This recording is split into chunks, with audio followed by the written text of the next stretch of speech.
Buenas tardes, compañeros. Me presento de nuevo con ustedes. Soy el profesor Omar Paul Arenas Guardado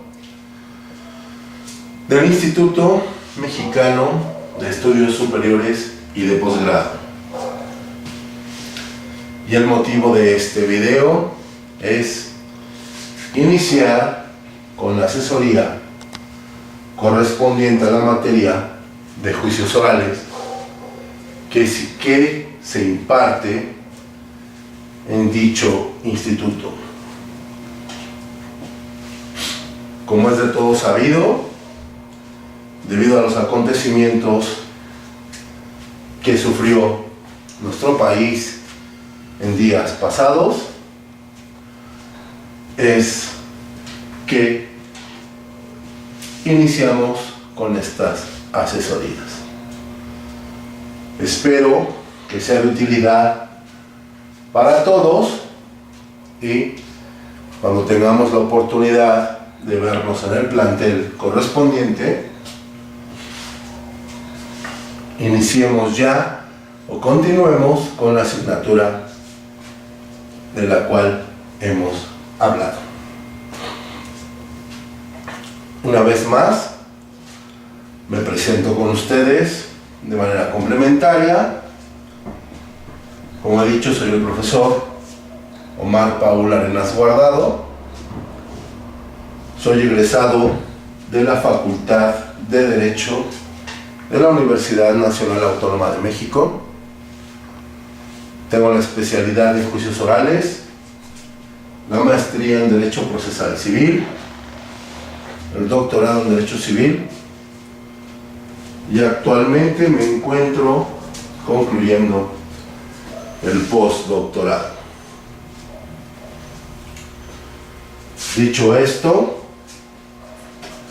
entonces continuemos con lo que nos trae aquí. Vamos a hablar en esta asesoría de los juicios orales. Los juicios orales que actualmente son los procedimientos que están vigentes en nuestro país para algunas materias. Haciendo un poco de remembranza, no podemos olvidar que los juicios orales fueron propuestos por diversas organizaciones sociales y retomados en iniciativa por el presidente Felipe Calderón. En el año 2008 se aprueba la reforma al sistema penal de nuestro país, ya que anteriormente a esta implementación, los juicios que se ventilaban respecto de nuestro sistema penal estaban basados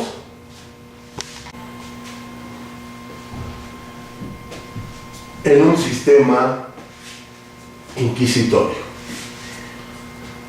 Esta propuesta fue debatida y aprobada por nuestro Congreso de la Unión, como lo mencioné, y se ordenó en el año 2008 implementar la misma 8 años después, es decir, en el año 2016. ¿Qué buscaba o cuál fue el paradigma que orilló a implementar esta reforma, o los paradigmas que pudieron haber orillado a implementar esta reforma, podemos decir que existía la necesidad de terminar con la corrupción imperante en el sistema penal existente en nuestro país.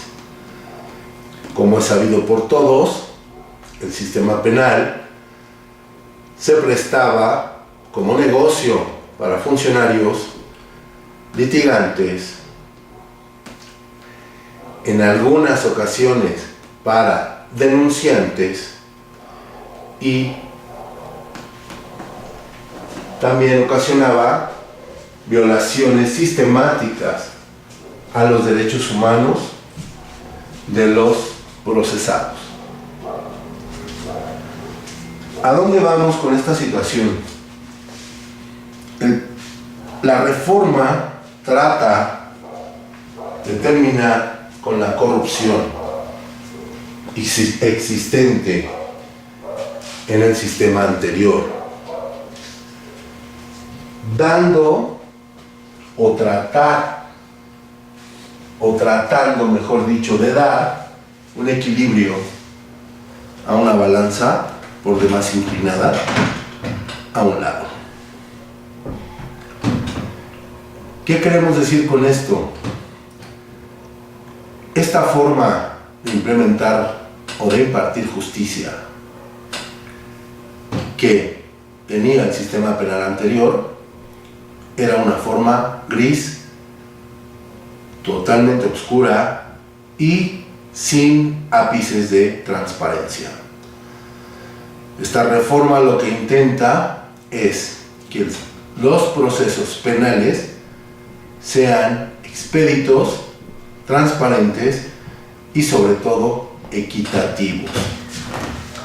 ¿Qué es lo que trata de hacer?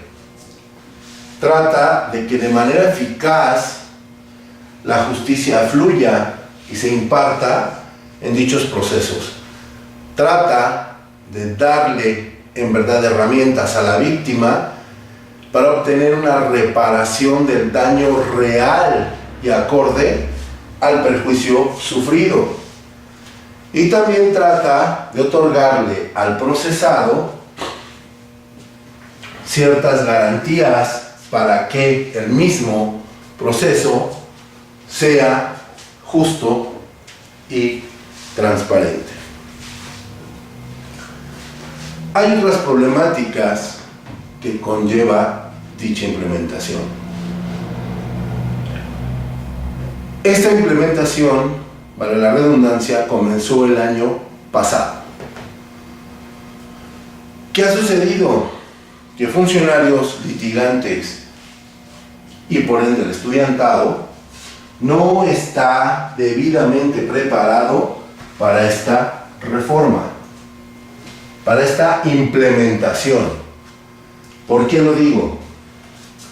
Porque en los juzgados de oralidad nos podemos percatar de las deficiencias que cometen funcionarios, las deficiencias que cometemos los litigantes y las deficiencias que el estudiantado está acarreando de haber aprendido un sistema penal de otro tipo. Se puede afirmar que no todas las universidades han implementado debidamente la materia de juicios orales. ¿Por qué? Porque es evidente que ni los propios funcionarios jurisdiccionales están debidamente preparados para esta función. Los litigantes tampoco. La gran mayoría demostramos deficiencias en dicho sistema. El estudiantado no cuenta totalmente con un plan de estudios que le enseñe o le diga a qué se va a enfrentar en un futuro. las herramientas necesarias para poder desempeñarse correctamente en este nuevo sistema de justicia penal no están al alcance de todos los ciudadanos. Podemos afirmar que están al alcance de los funcionarios jurisdiccionales, podemos afirmar que están al alcance de una gran cantidad de abogados litigantes y se puede afirmar también que no están al alcance de todos o de una mayoría de los alumnos que actualmente cursan esta licenciatura de Derecho. ¿Qué es lo que se tendría que hacer? Primeramente, tendríamos que haber enseñado a nuestros alumnos que este nuevo sistema era el que iba a imperar a partir del año anterior y por ende desde el año 2008 se les debió de haber implementado esta materia en los planes de estudio, lo cual no fue así. Podemos observar que en algunos casos los funcionarios jurisdiccionales fueron preparados al vapor para desempeñar su función de aplicar justicia en dicho sistema.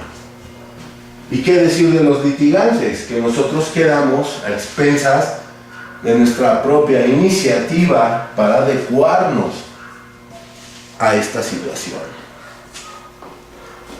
Luego entonces es evidente que este sistema enfrenta una gran cantidad de obstáculos para que funcione debidamente y como debería de ser. Pero, a razón de ser optimista, vamos a ver la otra cara de dicha situación. ¿Qué es lo que se busca con este sistema? Bueno, como lo hemos mencionado, hablemos primero de la víctima. La víctima, en la mayoría de los casos, quedaba en un estado de desventaja ante el sistema y por ende ante el delincuente.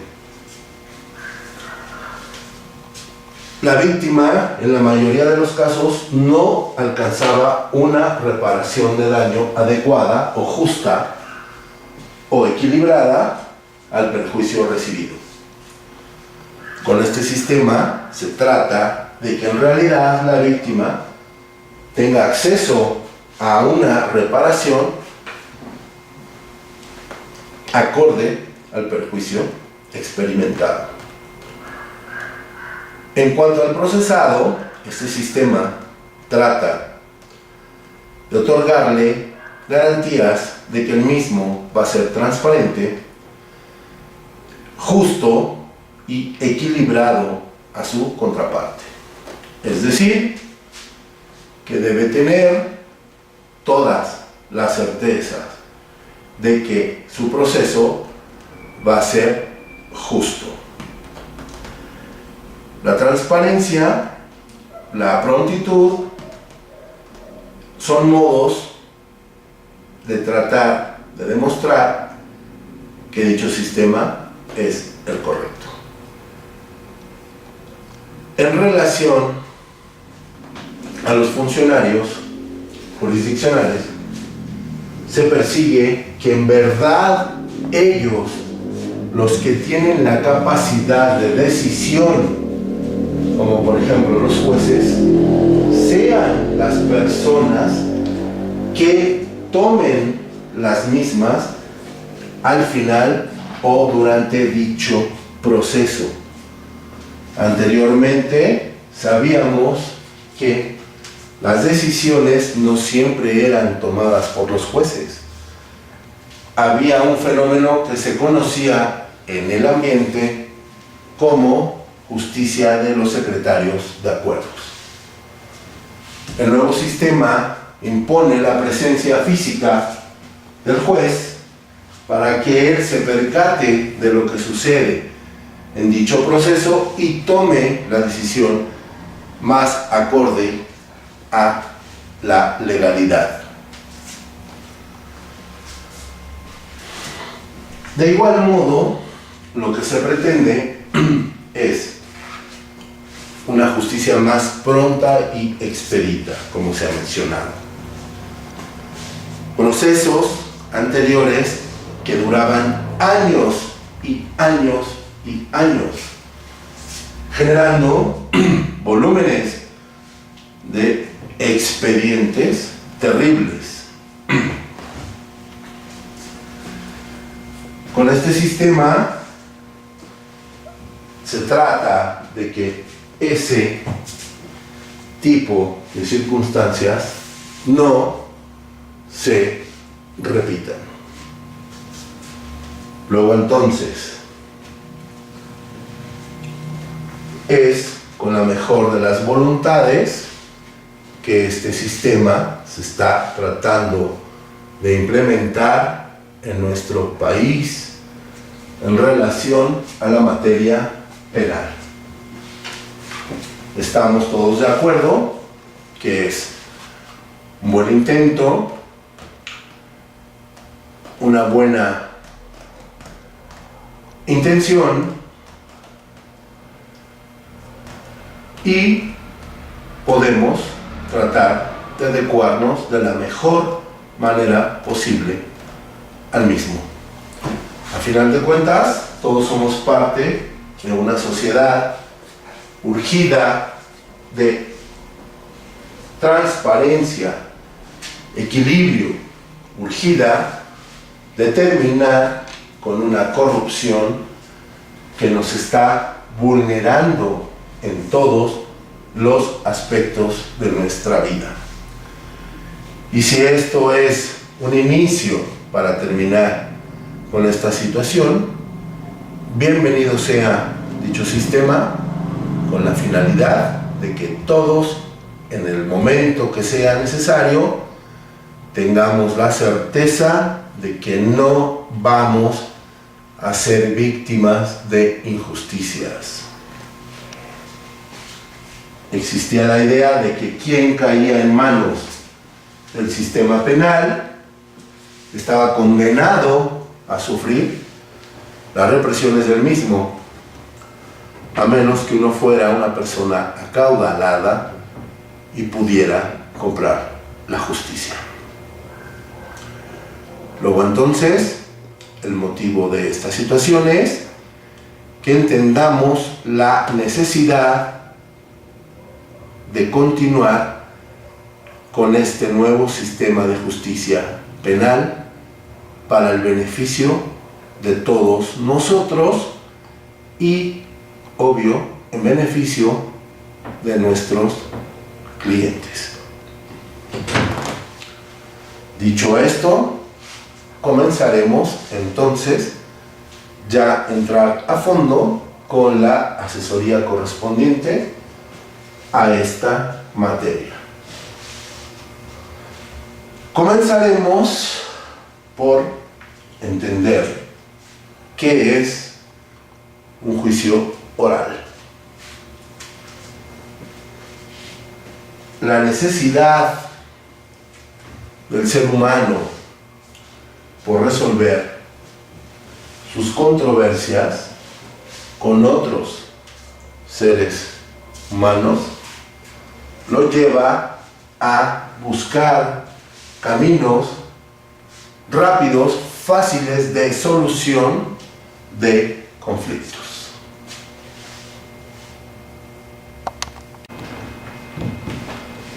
Al paso del tiempo y con la evolución del derecho, las instituciones jurídicas fueron evolucionando y aparecen los juicios orales. Entre las fuentes de estos procesos que valdría la pena hacer mención está la fuente emanada del derecho germánico y del derecho canónico, que es donde se puede apreciar una tradición jurídica oral. y la influencia del derecho canónico a principios de la Edad Media da como resultado procedimientos excesivamente lentos. ¿Qué quiere decir esto? En la Edad Media, la Iglesia implementaba los sistemas de justicia a seguir. No podemos olvidar que en dicha época la Iglesia acumulaba un poder inmensurable. Dicho poder se veía reflejado en todos y cada uno de los aspectos de la vida diaria. Podemos entender a la Edad Media, como dicen algunos historiadores, como una etapa oscura de la humanidad, aunque no todos comparten dicha opinión. Pero en relación al aspecto jurídico, sí podríamos decir que existía una forma de impartir justicia muy básica. Los procesos, como se ha mencionado, eran largos y estaban a cargo de la Iglesia. En algunas ocasiones, el rey, el monarca, dirigía dichos procesos con la complicidad de la propia Iglesia y los utilizaba con sus fines políticos o de acumulación de poder o de riquezas. Luego entonces, esta etapa de los juicios o de los procesos es una etapa que podríamos decir oscura.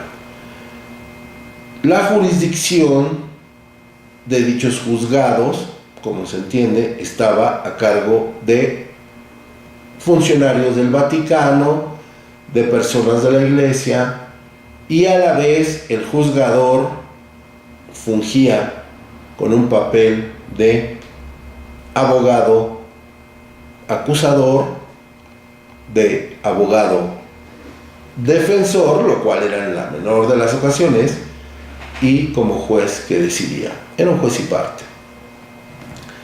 De dicha etapa podemos recordar las peores torturas, una persecución terrible contra los enemigos de la Iglesia, que desgraciadamente acabaron en manos de estas personas.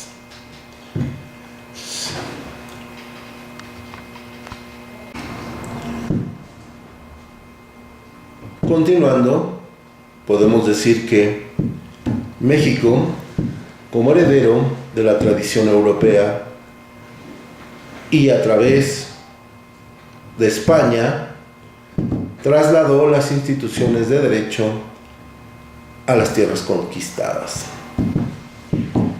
También tuvo su evolución en relación al ámbito procesal. Ejemplo de ello es que a principios del siglo pasado, el proceso penal se llegó a desarrollar en forma oral ante un jurado popular, lo que con el tiempo determinó que se cayera en un desuso por ser poco prácticos. Actualmente, no todos los juicios son completamente escritos. Tienen etapas de oralidad, como lo es el desahogo de pruebas, pudiendo hablarse en este tipo de procesos más bien como de una forma mixta, es decir, escrita y oral. Nosotros podemos observar actualmente que esta situación impera. ¿Por qué?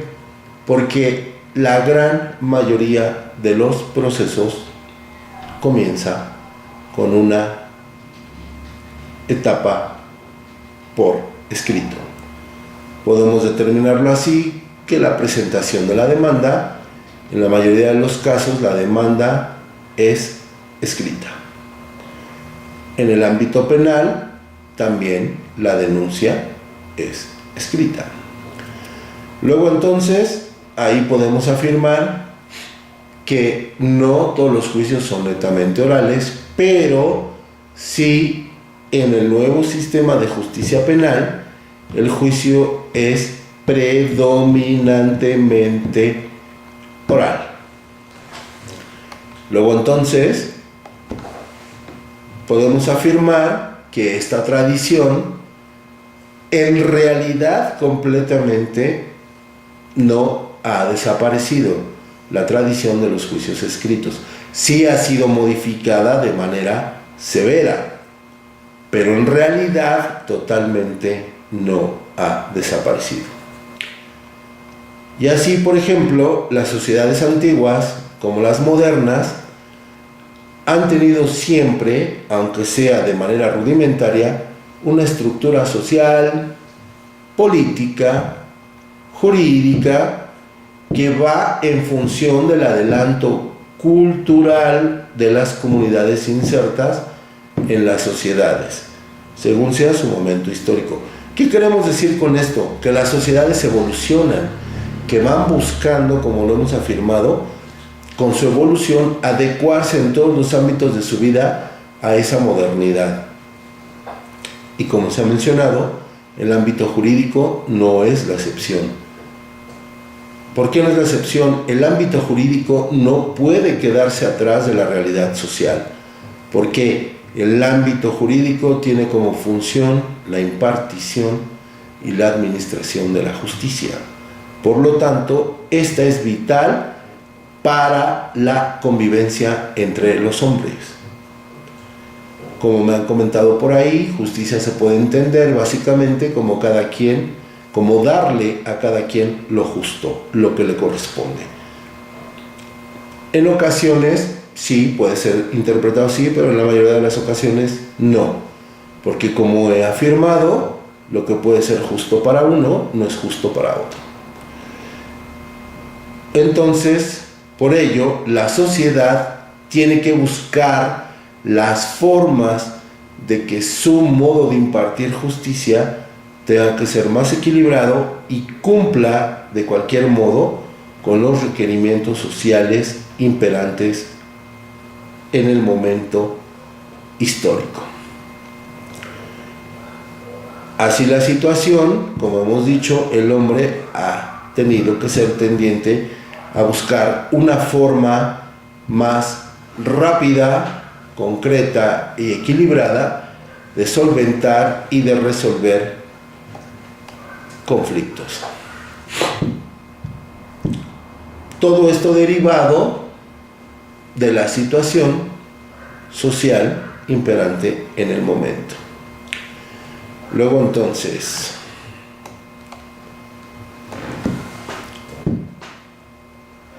el hombre, tratando de resolver conflictos, ha buscado o buscó en esos momentos refugio en la oralidad.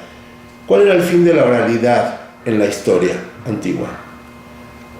No quedaban registros escritos mayoritariamente de lo que sucedía en un proceso oral.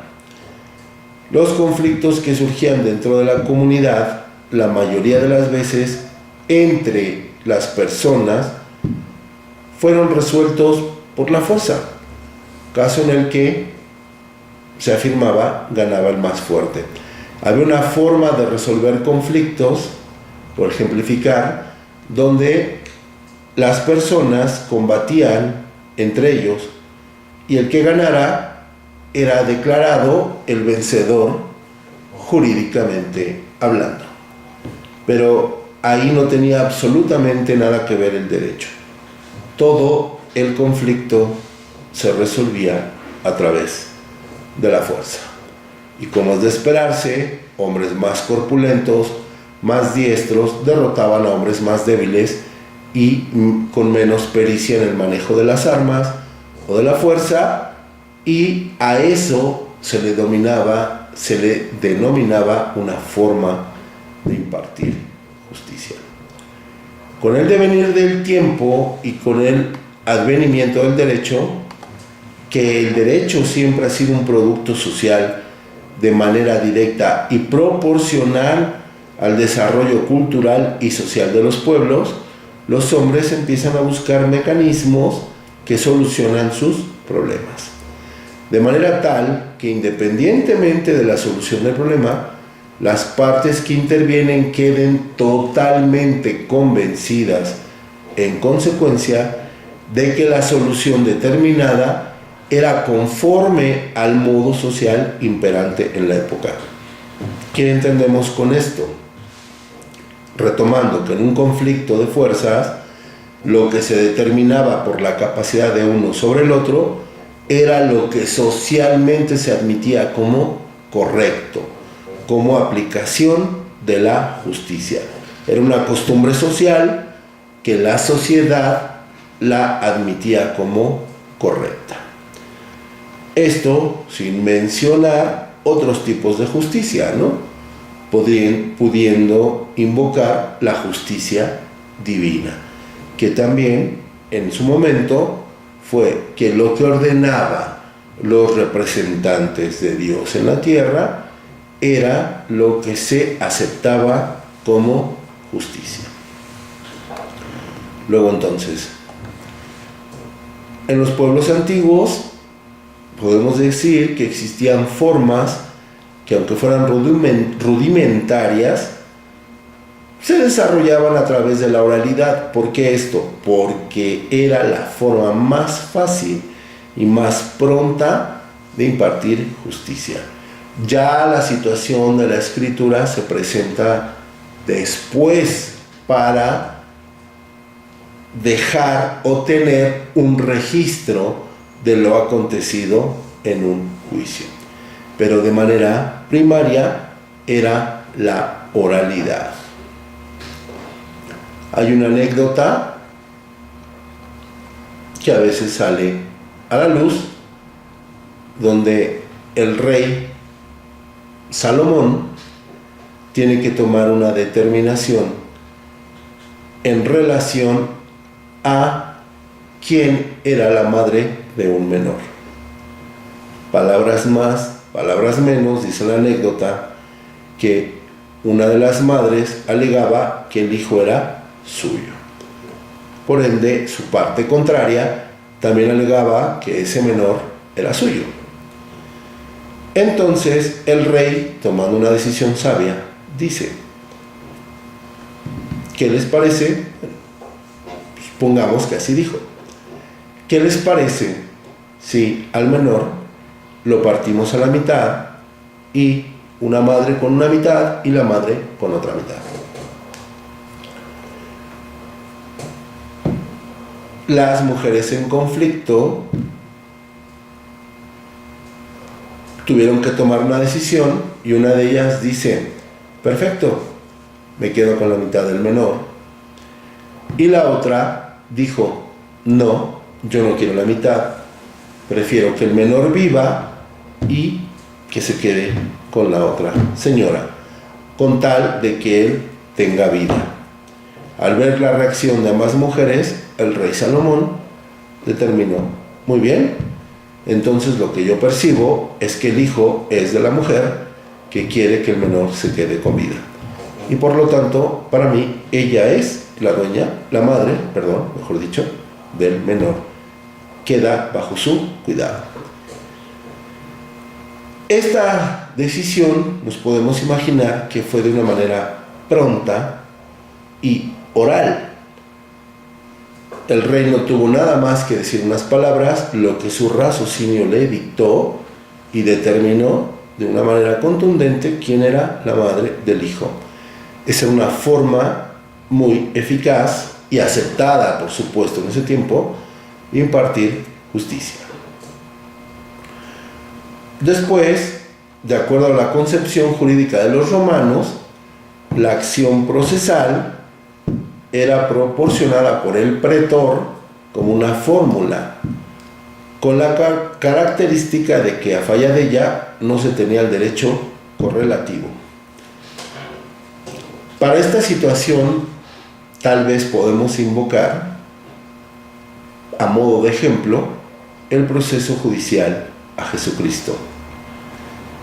¿Cómo fue el proceso judicial a Jesucristo? Algunos antecedentes nos dicen que el proceso fue netamente oral.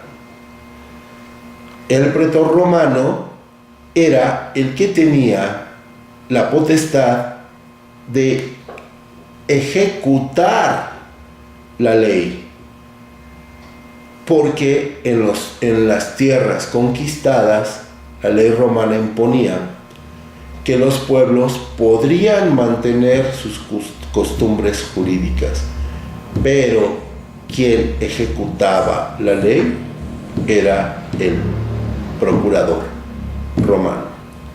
Para ejemplificar, conocemos y sabemos que el procurador romano, en la época que estamos señalando, era Poncio Pilatos. ¿Qué fue lo que sucede? O lo que tenemos entendido según los registros históricos y religiosos. Jesucristo es llevado a un juicio por estar en contra de las costumbres religiosas de los fariseos. Estos hombres, de manera astuta, inician una acusación ante Jesucristo, o contra Jesucristo, pero de un modo oral.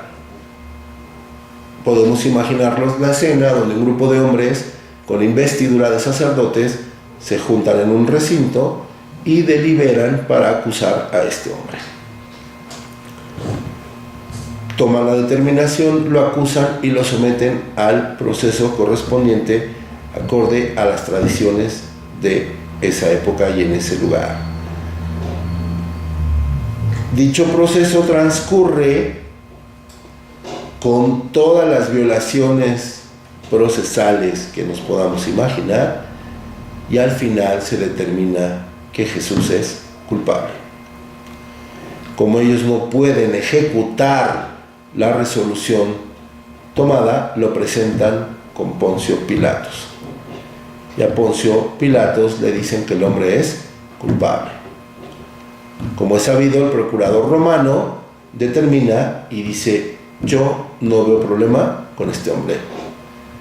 Pero toda esta dinámica que estamos mencionando nos podemos imaginar que es netamente oral. ¿Dónde está el registro de las pruebas desahogadas? ¿Dónde está el motivo de la acusación de manera real, palpable, es decir, por escrita? No existe nada de ello.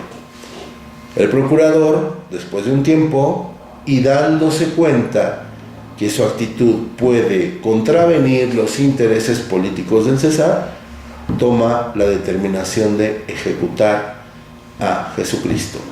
Toda esta situación que hemos mencionado sucedió de manera oral.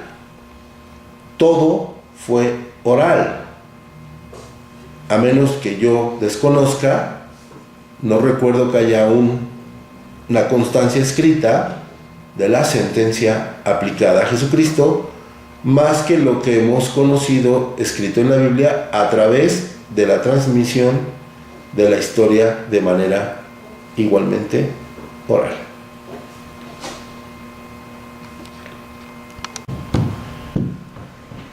Continuando, luego entonces es entendible que en otros ámbitos, por ejemplo en las comunidades primitivas, la administración de justicia estuvo a cargo de un líder, que era la persona que determinaba qué se hacía y qué no, a quién se castigaba y a quién no, a quién se le daba y a quién no. Esa forma de impartir justicia fue aceptada contundentemente y por ende fue de manera oral. En otros grupos se trataba de un consejo de ancianos o de un brujo el que tomaba las decisiones relativas a todo el acontecer y devenir social y por ende en el aspecto jurídico. Con el paso del tiempo, la evolución del hombre y del derecho es gradual. De asociaciones elementales a sociedades cada vez más complejas, es decir, núcleos de personas sencillos, primitivos, rudimentarios, se transforman en núcleos sociales más complejos, con pluralidad de funciones, con pluralidad de niveles y por ende con pluralidad en la forma de administrar la justicia. El derecho, por ende, se despega un poco de la religión, de la magia, y pasa a ser una forma más terrenal, pero siempre apegada o ejercida por el líder de la sociedad en esos momentos. El derecho pasa a ser una disciplina rectora de la conducta de los hombres y es el modo de solucionar conflictos a través de algunos tribunales organizados para ese efecto. Los grupos de culturas antiguas poseían estratos sociales determinados, como pueden ser reyes, sacerdotes y por ende reglas para solucionar conflictos. No perdamos de vista, como se ha mencionado, que los reyes y los sacerdotes eran personas que decidían todo el destino de una población. Los reyes determinaban en su tiempo qué se hacía y qué pasaba con la vida de sus súbditos. El rey era el líder absoluto y un monarca totalitario que decidía todo lo que se debería de hacer en un núcleo social. Así, entonces, podemos ver que hay evolución para la solución de los conflictos, aun cuando estas soluciones, a veces más de otro tipo que jurídico, generalmente encontraban sustento en aspectos religiosos o místicos, que se caracterizaban, obvio, por su oralidad. Así, tratándose de otras culturas, por ejemplo, se manifestaba que el poder de los gobernantes era arbitrario. El gobernante ejercía, como se ha mencionado, la voluntad sobre todo y sobre todos, es decir, sobre todas las cosas y sobre todos los seres humanos que estaban bajo su liderazgo. Es entendible que esta etapa del derecho, o, por llamarlo de un modo, de la aplicación de la justicia, tenía una forma oral. Era una forma rápida, aceptada y, en todos aspectos, eficiente para la época de impartir justicia. No bastaba más que expresar el deseo, el raciocinio o la determinación del líder para que se hiciera en este aspecto lo que él determinara, y en todos los aspectos del acontecer diario de ese núcleo social. Continuemos.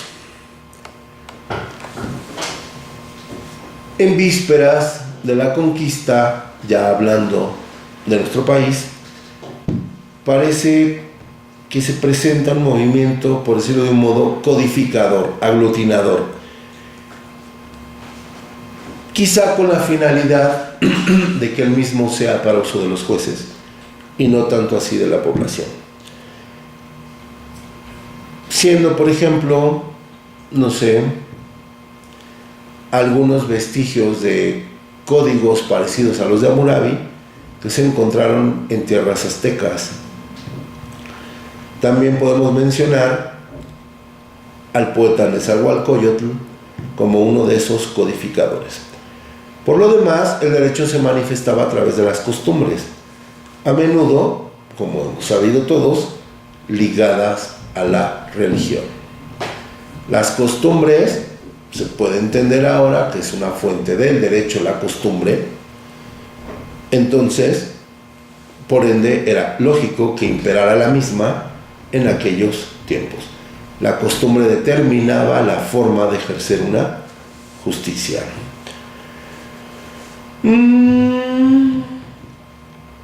Como dichas costumbres, eran transmitidas de manera oral, el pueblo no pensaba necesario transmitirlas de manera escrita. Como podemos ver, la oralidad siempre ha estado presente toda esta época en las formas de impartir justicia. No se conocía otra forma de hacer dicha actividad más que de manera oral. Posteriormente, ya la codificación del derecho trata de mantener esas formas de hacer justicia, y dicha codificación puede aparecer o aparece, podemos decir, a partir de la conquista del pueblo español sobre el pueblo azteca. Dicha codificación se ha consolidado con el transcurso del tiempo y se ha mantenido hasta nuestros días.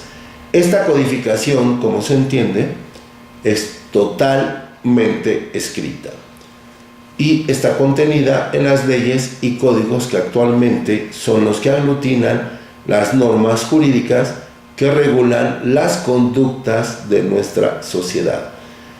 La oralidad en la transmisión de la ley ha quedado coartada.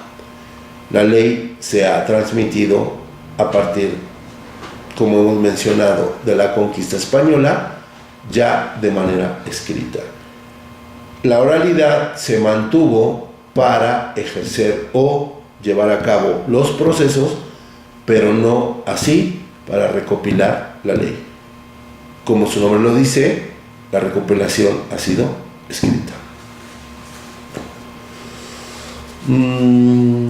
Continuando, se aprecia que el pueblo azteca, tratando de evolucionar en su sistema de justicia, trata de codificar esa ley. ¿Para qué? Para que quede ya no a través de la costumbre, sino a través de la letra, que el pueblo se acostumbre a tener por escrito lo que ordena su comportamiento. Luego entonces podemos decir que esa codificación evita hasta cierto punto una justicia arbitraria y a criterio del gobernante. Se establece qué conductas pueden ser transgresoras de la ley a manera escrita y ya no quedan a la voluntad del líder. Por ejemplo, en la comisión de un delito, lo único que se veía anteriormente era la transgresión de una costumbre, el desobedecimiento de un mandato expreso o tácito del líder, o sea, del gobernante.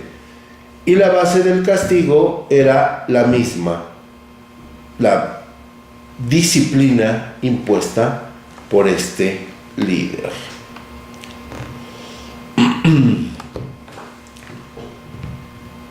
Podemos determinar o concluir que las referencias históricas que han sido mencionadas nos dan a entender que los sistemas primitivos de impartición y administración de justicia o de resolución de controversias van gestando y desarrollando determinados formalismos, aspectos religiosos, tendencias y en algunos casos hasta la teatralidad. Y sobre todo costumbres propias de cada pueblo, desarrollándose con gran rapidez los progresos en el sistema de impartición de justicia, que como ya mencionamos, en casi todos ellos prevalece la oralidad. Ok, viendo esta situación y ya tratamos de que quede entendido que en la época antigua la oralidad siempre fue la modalidad de la aplicación y administración de la justicia. Como hemos referido, el líder era el que dominaba todos los sistemas de justicia. Y solamente hablando, ordenando, razonando a su leal, por decirlo de un modo de entender, el líder era el que aplicaba la justicia y determinaba la resolución final en la aplicación de la misma. Luego entonces, la oralidad no es nueva en los procesos judiciales. Lo que podemos ver ahora, actualmente, es que esta oralidad está siendo adecuada no como la base del proceso en sí, sino que es la base del desarrollo del propio proceso. Porque las determinaciones que la autoridad jurisdiccional toma en referencia a los casos que conoce quedan por escrito. Y, como se ha mencionado, la sentencia también, la denuncia o el inicio del proceso es escrito. Entendemos que la oralidad es el vehículo por el cual se va a desarrollar el mismo. Hecho este análisis, por decirlo de alguna forma, creo que ha quedado entendible el origen histórico de los actuales procesos orales. Si la costumbre oral viene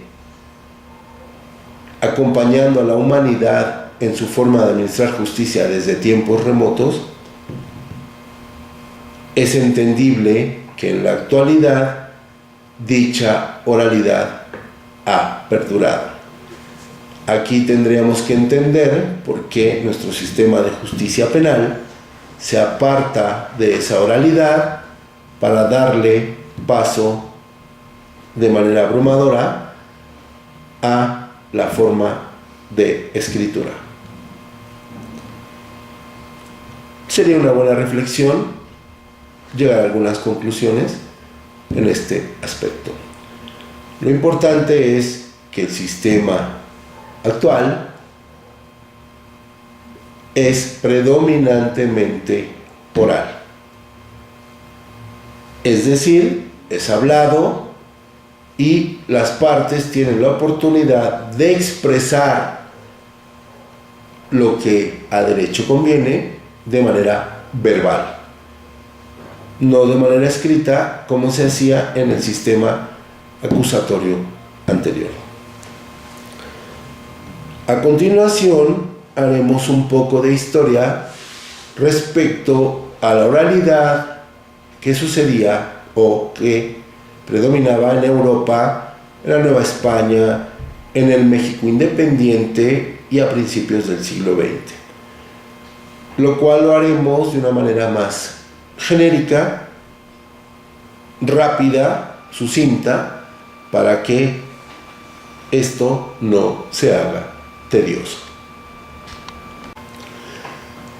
Luego entonces podemos decir, por ejemplo, que la codificación fue una parte importante de la historia del derecho.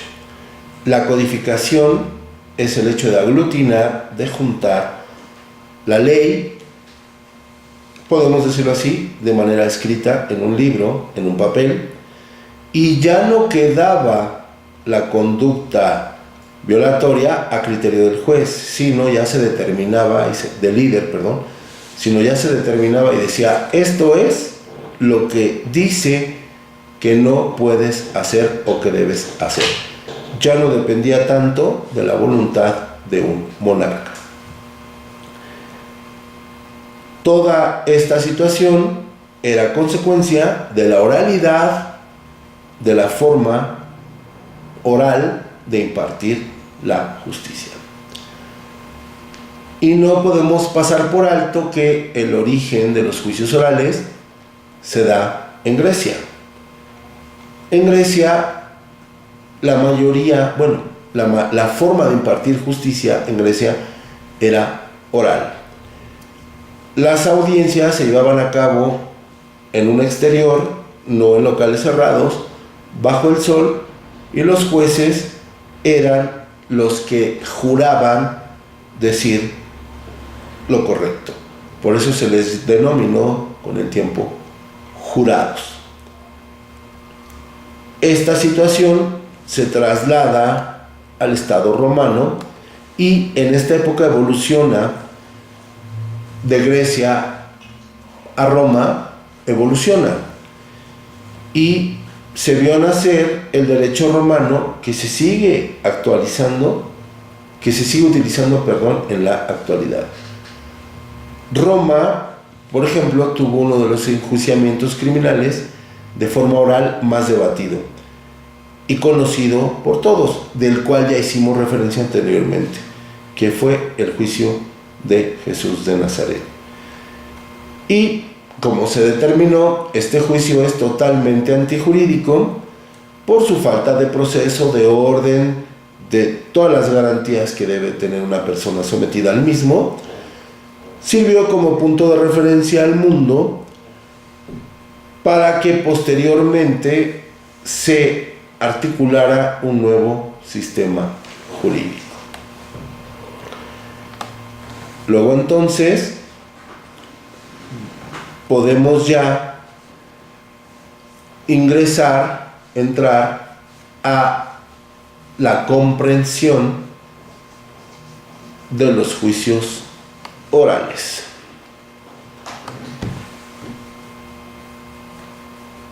No perdamos de vista que ha habido juicios orales en Grecia, Roma, Reino Unido, Estados Unidos, Chile, Argentina, por decir solamente algunos países en dicho aspecto procesal.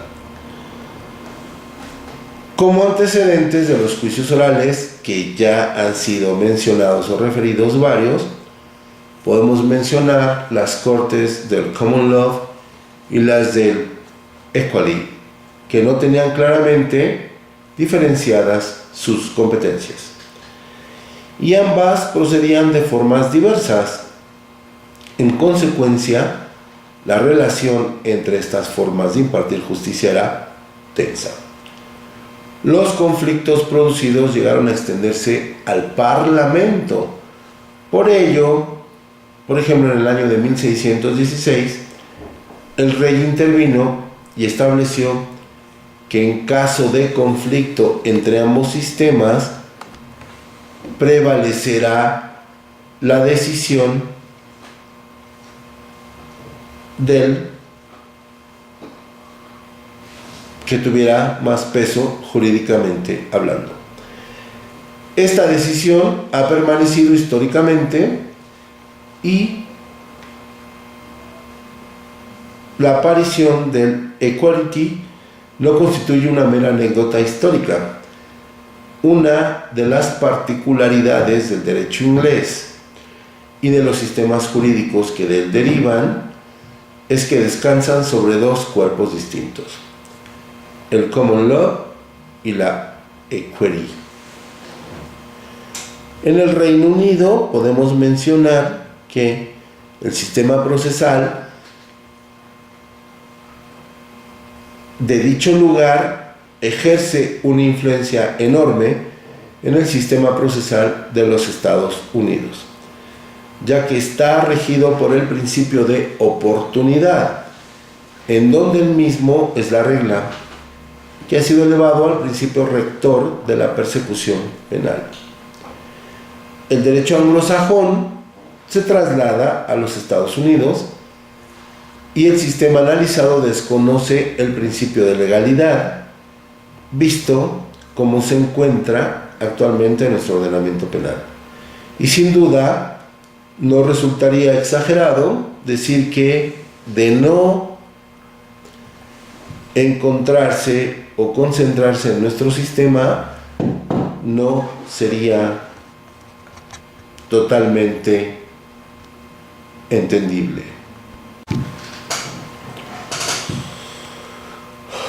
Para continuar, hablemos ahora del sistema inquisitivo, que es totalmente distinto al sistema acusatorio.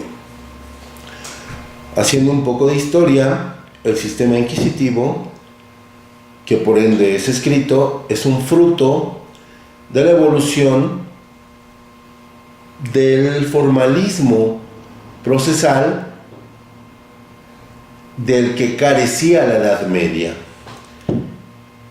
Y luego entonces, por ejemplo, en nuestro país, al llegar la colonización de España, todas las colonias conquistadas por esta potencia marítima adoptan el sistema inquisitivo.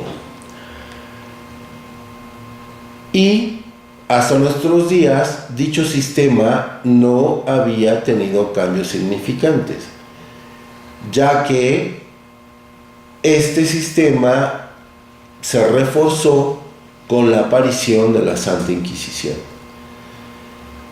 Y siendo las confesiones los motivos de las condenas, pues con mayor razón tuvo un auge preponderante. Pero a causa de ser juicios tan lentos, longevos, por decirlo de un modo, es que se propone que nuestro sistema penal deje de ser de este modo, es decir, inquisitivo, para tomar la modalidad de sistema acusatorio. Como podemos ver, la historia sigue teniendo una gran influencia sobre la forma de impartir justicia actualmente. Es entendido que, como el derecho no existía como tal, como una institución, sino lo único que se hacía era un modo de impartir justicia a través de la voluntad de un gobernante, es lógico que el mismo se aplicaba de manera oral. No había registro de lo que se hacía, no había registro de lo que pudiera ser considerado una violación a la ley, y solamente hay prueba de que las voluntades de los líderes eran las que determinaban los derroteros de los procesos. Es una evolución admitida como tal que la codificación haya aparecido. Es un gran paso porque deja de lado la costumbre o la transmisión oral de la ley. Ya con la codificación queda un registro físico de lo que es considerado un ordenamiento legal. Por practicidad, por facilidad, la justicia se desarrollaba de manera oral. Todos los procesos antiguos eran de modo oral.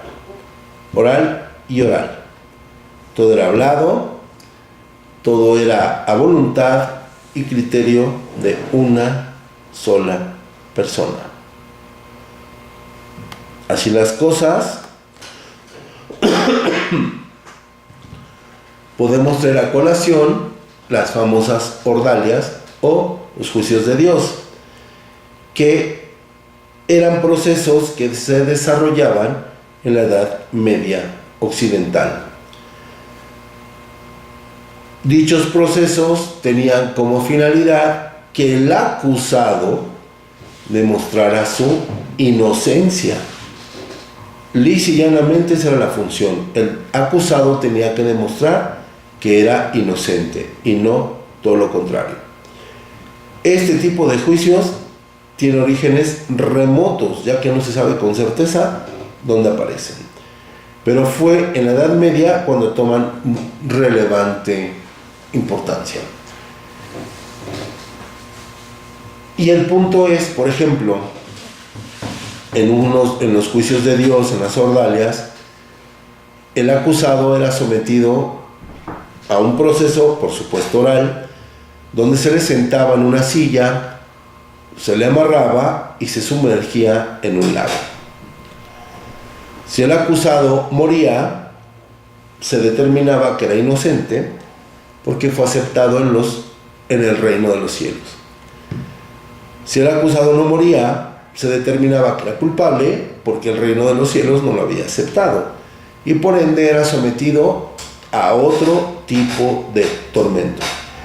Podemos imaginar la forma de impartir justicia en esta etapa de nuestra historia.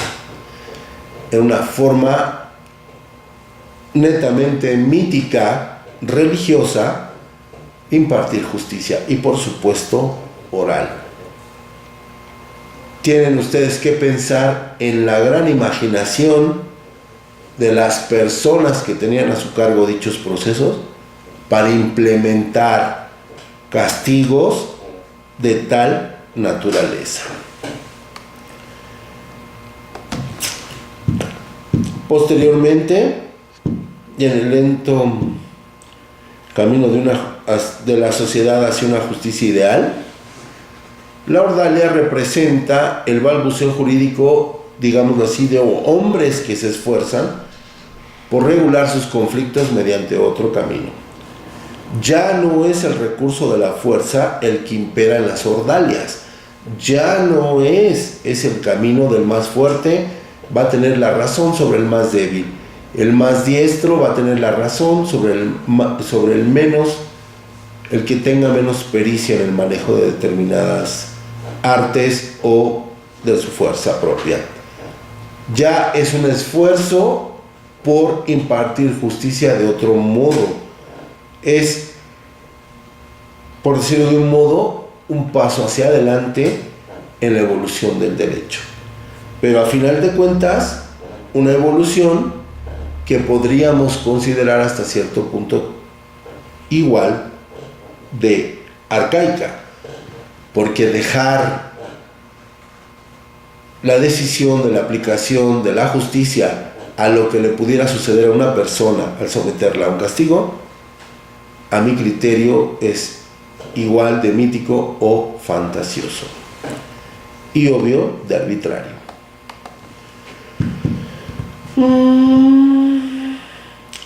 Continuando, podemos decir que la ordalia termina con la fuerza superior de los hombres sobre otros. Y aparecen varios sistemas que usaban las ordalias. En Occidente, por ejemplo, se preferían algunas pruebas de combate y de duelo en los que cada parte elegía un campeón que con la fuerza debería de triunfar para su beneficio. La ley germánica precisaba que esta forma de combate era consentida y la disputa se llevaba o se trasladaba al campo libre, a campos, viñedos, etc. Y había como premio alguna recompensa. Estaba prohibido insultarse y era necesario nombrar 2 personas encargadas de decidir la causa con un duelo. Pero al final, como podemos seguir viendo, todo es a través de la oralidad. Siempre la oralidad. ¿Por qué hemos hecho énfasis en esta asesoría tanto a la oralidad? Porque a final de cuentas es lo que impera actualmente en nuestro sistema penal acusatorio, y la referencia de los juicios orales es que son predominantemente orales. Actualmente la oralidad tiene un límite. Está, por retomar, codificado cómo debe ser esta oralidad y qué partes del proceso componen. No está al arbitrio del juzgador la oralidad, ni está al arbitrio de las partes litigantes. La oralidad siempre está regulada actualmente en la codificación. No como sucedía en la historia antigua, que la oralidad era totalmente al arbitrio y como las ideas fueran apareciendo en la mente de los líderes. Eso en verdad sí es un logro sustancial y una evolución del derecho, que la oralidad tuvo límites en su ejercicio y que actualmente se puede entender como un medio, un vehículo de desarrollo de un proceso que le dé rapidez, prontitud, pero al final siempre teniendo límites.